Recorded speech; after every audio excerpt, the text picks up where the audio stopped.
It's been nearly a month since 39-year-old Tiffany Bray disappeared from small-town Fletcher, Oklahoma. Her only communication, a text message sent to fiancé Chad McGuire, saying she was kidnapped. We want to show you Tiffany's picture one more time. If you see her, call police immediately. A massive manhunt is underway. Special Agent Richard Goss and his team think Tiffany's secret online friend, Steve Thomas, may know something, so they track his cell phone to this motel in Corpus Christi, Texas. We had to find her and ensure that she was safe as quickly as we possibly could. So imagine their surprise when they bust into the room and find her only injury is a bad sunburn. I would say that we knew positively when we walked into the motel room that she was safe and sound and it had all been a hoax. A wild goose chase. Turns out Tiffany's no kidnap victim, but a reluctant bride with a bad case of cold feet. She agreed to tell us her story for the first time, explaining that she dreamed of more than cooking and cleaning for Chad. Chad was a nice guy. I just was not happy with my life. So why didn't you just break it off, say it was a big mistake? I can't answer it. I just felt like I couldn't breathe anymore. And you felt you couldn't say that to your fiancé? Mm-hmm. So one morning you just woke up? I actually had thought about it a few days prior, and so this is what I'm gonna do. Her plan, if you can call it that, began that July morning. Got up, got ready. I said I'm going to town. Instead, she takes a detour, a huge one, in Chad's truck. She cruises 70 miles up I-44 to an Oklahoma City pawn shop and literally sells off her fiancé's heart. His heart necklace, that is. How much did you get for your necklace? Like $60 maybe.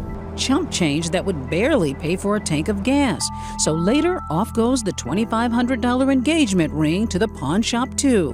What's going through your mind as you're driving? The whole time I was driving, I was shaking. I was so confused. I thought, you know what? I have this address for Steve in Texas. That's where I'll go. Steve, that online friend with a passion for medieval attire.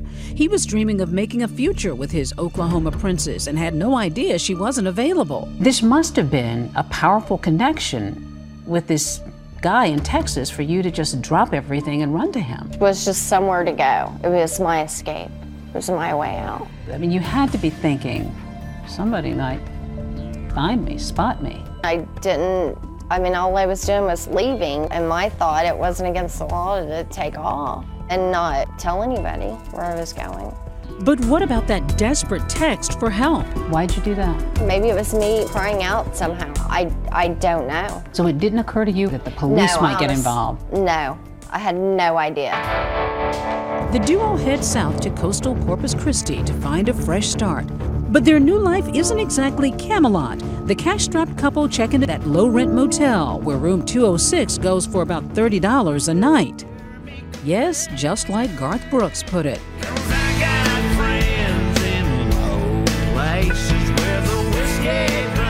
What did you do with yourself those days? Absolutely nothing. Once, I think we went out shopping. Occasionally, we go to fast food or something like that. It was a far cry from the fancy Mexican vacation she'd just taken with her fiancé Chad. Are you feeling bad at all? I wasn't in that clear state of mind, I guess. You just try to block that out somehow. But there's no blocking the cell phone signal of her Texas squire.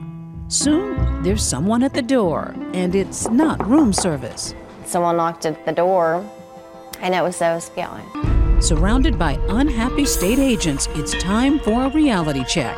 I was immediately, of course, scared. You escape from something and not realize how bad you're hurting everybody else around you. So it's actually very selfish. Finally, this morning, they found her in Corpus Christi with a male companion. Her companion, Steve, wasn't part of the hoax. Police say Tiffany kept him in the dark.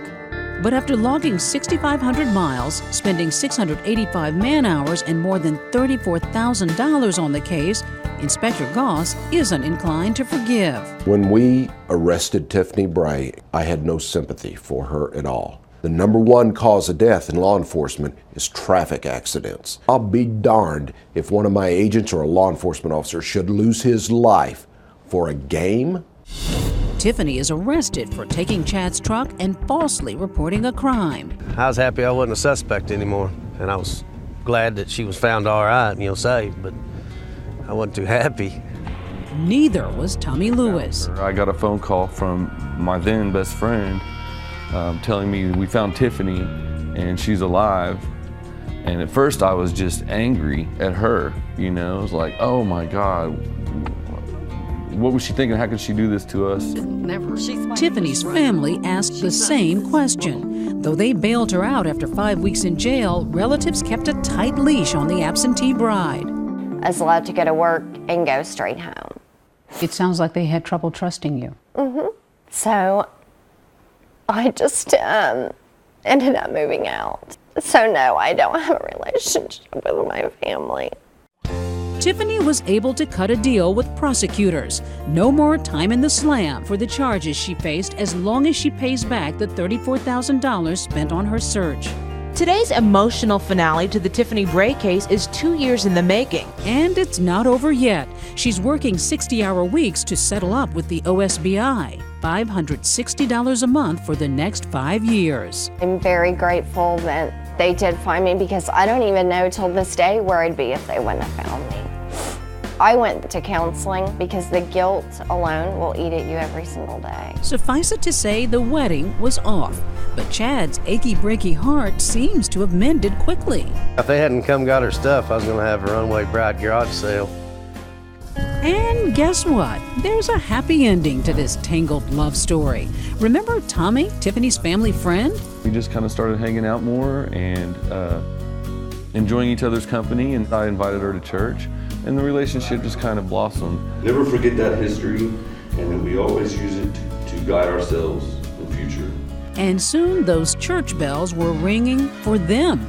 Were you worried on the wedding day about whether she was going to show? I'd be lying if I said it didn't cross my mind. What was it that you found in this relationship that you just did not feel that you had in your life before? Love. Never felt like I had that before.